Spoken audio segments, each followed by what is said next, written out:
कुठल्याच बाबतीमध्ये आता आमचं कोकण मागे राहणार नाही, कुठल्याच बाबतीमध्ये आम्ही कमी पडणार.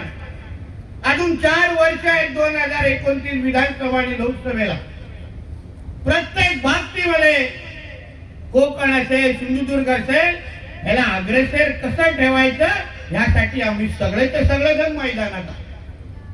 फक्त निलेशजींच्या वाढदिवसाच्या निमित्ताने खरं म्हटलं तर आम्ही खूप या जानेवारी पासून ते आतापर्यंत सतत निवडणुकीच्या मध्ये आम्ही सगळे मग राणे साहेबांच्या साठी जी रॅली मोठी सिंधुदुर्गात निघाली त्या निमित्ताने एकत्र. पण सातत्याने जे काय अनुभव प्रत्येक निवडणुकीमध्ये मिळत गेले ते सगळे अनुभव नजरेसमोर ठेवून मी आपल्याला सांगेन की आम्ही ताकदीने तुमच्या सगळ्यांसाठी एकत्र उभे आहोत.